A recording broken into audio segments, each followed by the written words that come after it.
नाज़रीन, अब जरा पाकिस्तान के अंदर खबरें हैं, वो भी मैं आपके साथ शेयर कर दूं। इमरान खान साहब से मिलने के लिए कोई भी रहनुमा अडयाला जेल के बाहर कल नहीं पहुंचा।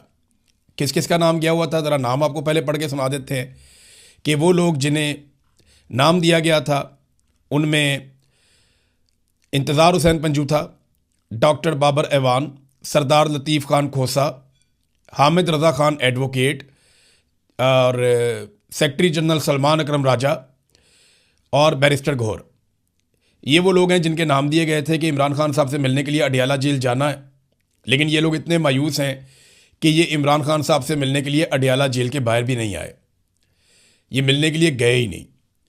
अब इन्हें पैगाम आ जाता है कि जाने का कोई फ़ायदा नहीं, आपको नहीं मिलवाएंगे। फ़र्ज़ करें ये नहीं गए तो इससे एक तासुर तो बन गया कि भाई इनकी दिलचस्पी नहीं है, ये एस्टेब्लिशमेंट पर ही भरोसा करते हैं कि अगर एस्टेब्लिशमेंट ने मिलवाना होगा तो मिलवा देगी, नहीं मिलवाना होगा तो हम जाने की भी तकलीफ़ नहीं करेंगे। पहले सुहेल अफरीदी साहब जाते थे, उन्होंने 10-12 चक्कर लगाए अडयाला के, उसके बाद वो भी नहीं गए, वो प्रेशर भी ख़त्म हो गया। ऐसा लगता है पाकिस्तान तहरीक इंसाफ की लीडरशिप बहुत मायूस हो गई है, हालात यहाँ तक पहुँच गए हैं। तहरीक इंसाफ मफामत करना चाहती है, इमरान खान साहब मुज़ामत करना चाहते हैं, और तहरीक इंसाफ के लोगों की सूरत देखते हुए इमरान खान साहब ने एक पैगाम भिजवाया था, शायद आप लोग वो पैगाम भूल गए। इमरान खान ने अपनी बहनों से कहा था कि मेरी बहनों से कहना मेरे लिए आवाज़ उठाएं, कोशिश करें। तो इसका मतलब क्या है, वो कैसे आवाज़ उठा सकती हैं? वो अडयाला के बाहर जा सकती हैं, वो पाकिस्तानियों को कह सकती हैं खड़े हो जाओ हमारे भाई के लिए, अपने लीडर के लिए। वो बैनुल अक़वामी मीडिया के ऊपर आवाज़ उठा सकती हैं, वो पाकिस्तान के सोशल मीडिया पर आवाज़ उठा सकती हैं, वो लोगों को ये कह सकती हैं कि आप निकले और निकल कर एहतजाज करें इमरान खान के हक़ में। इसके अलावा और वो क्या कर सकती हैं? जब वो ये सारा कुछ करती हैं या मुज़ामत की बात करती हैं तो पाकिस्तान तहरीक इंसाफ उनके खिलाफ हो जाती है। देखिए, जब नून लीग ज़ेरे अताब थी ना, तो नून लीग ने एक नारा लगाया। नून लीग ने कहा था कि मुज़ामत होगी तो मफामत होगी, और फिर हमने देखा कि उन्होंने मुज़ामत की और उसके बाद मफामत की, और ऐसी मफामत की कि आज जूते पॉलिश कर करके वो बेहतरीन इक़्तिदार में आ गए। लेकिन पाकिस्तान तहरीक इंसाफ की लीडरशिप जो है वो मुज़ामत के मूड में बिल्कुल नहीं है। लीडरशिप ये दावा करती है या ये गिला करती है कि लोग नहीं निकलते। देखें, ये तो अपनी नाकामी का एतराफ़ है कि आपसे लोग नहीं निकलते। ये एक मानी हुई हकीकत है जिसे इमरान खान के बदतरीन मुखालिफिन भी मानते हैं कि पाकिस्तानियों की अक्सरियत इमरान खान के साथ खड़ी है। अब जब एक आदमी इतना मकबूल है कि वो जेल से बैठकर 2/3 अक्सरियत ले गया, एक आदमी इतना मकबूल है कि उसके बदतरीन मुखालिफिन कहते हैं कि उसकी मकबूलियत का हम मुकाबला नहीं कर पा रहे, अगर इलेक्शन हो गया तो हम तबाह हो जाएंगे। इतने मकबूल आदमी की पार्टी में होते हुए भी अगर आप अवाम को नहीं निकाल सकते तो ये तो आपकी बहुत बड़ी नाकामी है। आप तो अपनी नाकामी का एतराफ़ कर रहे हैं। देखें, लोगों को निकालने के लिए सबसे पहले आपको खुद निकलना पड़ता है। ये बात पाकिस्तान तहरीक इंसाफ को समझनी पड़ेगी। उन्हें लगता है कि वो घर से निकलेंगे और लोग बाहर बैठे होंगे सड़कों पे और हम जाके उनको ज्वाइन कर लेंगे, तो ऐसे नहीं होता। इमरान खान साहब ने चंद महीनों में जलसों की 50 की थी। मुझे आज भी याद है 2022 में मैंने उसके ऊपर वीलॉग किया था कि आज इमरान खान के जलसों की 50 हो गई है। जब इमरान खान जैसा आदमी जो बहुत मकबूल है पाकिस्तान में, उसको पूरा पाकिस्तान जानता है, उससे भी लोगों को निकालने के लिए 50-60 जलसे करने पड़ते हैं, तो फिर आप किस खेत की मूली है? आपको भी लोगों को निकालने के लिए जोर लगाना पड़ेगा, कोशिश करनी पड़ेगी। लेकिन ये लोग कोशिश नहीं कर रहे। इन्हें लगता है कि इमरान खान के नाम पे इन्हें दोबारा वोट मिल जाएगा, तो इतना जोर लगाने की ज़रूरत क्या है? अब खैबर पख्तूनख्वा में एक जलसे का जिक्र हो रहा है कि 19 तारीख को वहाँ पे जलसा किया जाएगा पाकिस्तान तहरीक इंसाफ की जानिब से, और ये दावा किया गया है, ये कॉल इमरान खान की जानिब से है।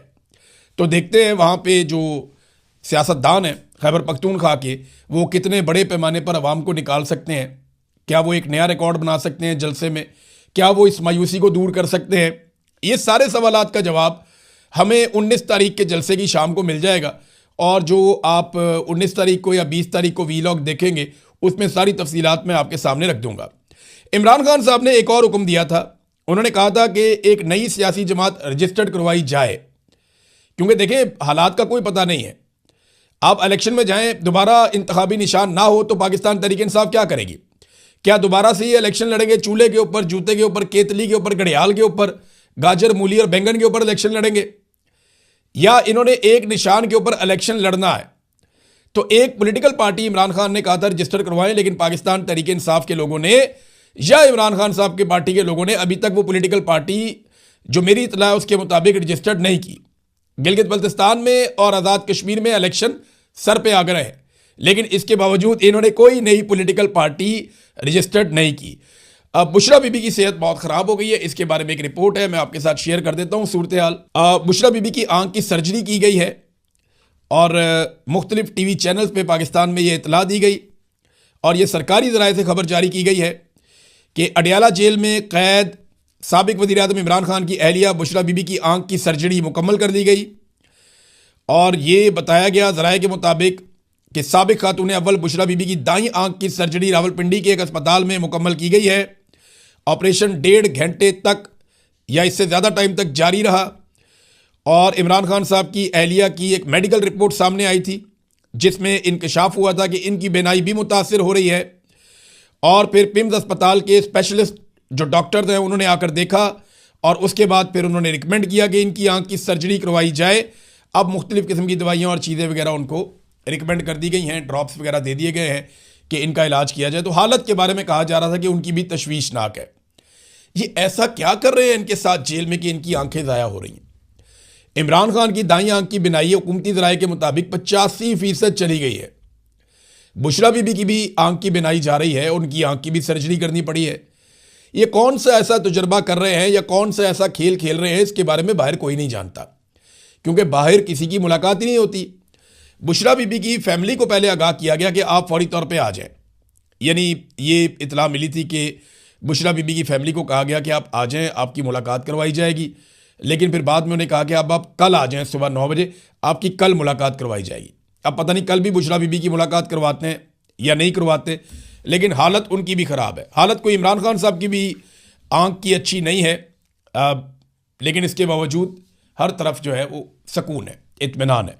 इमरान खान साहब सुहेल अफरीदी को लेकर आए थे और उन्हें लगता था कि ये एक नौजवान है, ये मेरे लिए बड़ी ज़बरदस्त तहरीक खड़ी कर देगा और नौजवानों को मेरे पीछे लगा देगा और नौजवानों की बहुत बड़ी तादाद इकट्ठी करके एस्टेब्लिशमेंट पे एक दबाव का माहौल बना देगा।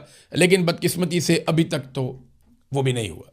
मैं ऐसा नहीं हूँ, मायूसी नहीं है कि ये नहीं हो सकता, ये बिल्कुल पॉसिबल है, ये हो सकता है, लेकिन अभी तक नहीं हुआ। अब तक के लिए इतनी, अपना ख्याल रखिएगा, अपने चैनल का भी। अल्लाह हाफ़िज़। बिस्मिल्लाहिर्रहमानिर्रहीम। अस्सलाम वालेकुम नाज़रीन, आप यूट्यूब चैनल देख रहे हैं, मैं इमरान खान हूँ। सबसे पहले तो डोनाल्ड ट्रंप पाकिस्तान आएगा। डोनाल्ड ट्रंप ने अपने मुंह से कहा कि वो पाकिस्तान आएगा, लेकिन उस सूरत में जब पाकिस्तान में कोई डील हो रही होगी ईरान के साथ। मैंने आपसे पहले अर्ज़ किया था और बार बार कहा था कि डोनाल्ड ट्रंप जंगबंदी का क्रेडिट किसी को नहीं देगा, हत्ता कि अपने नायब सदर तक को नहीं देगा। जब जंगबंदी होगी और जब कोई मामला किसी समझ जाएगा तो डोनाल्ड ट्रंप उसका क्रेडिट खुद लेगा, क्योंकि बहुत ज़्यादा डैमेज डोनाल्ड ट्रंप को हुआ है अमेरिका में। डोनाल्ड ट्रंप को कितनी बड़ी फेस सेविंग लेकर दे सकते हैं आसिम मुनीर साहब, ये मुनसर है आसिम मुनीर और ईरान के बीच में होने वाली बातचीत में। देखें, जो अमरीकी पैगामात लेकर आसिम मुनीर साहब गए ईरान में और वो पैगामात और मशवरे उन्होंने ईरान को दिए, उसके बदले में ईरान के पास भी एक डील का खाका मौजूद है। वो चीज़ें मैं आपको पिछले वीलॉग में बता चुका हूँ।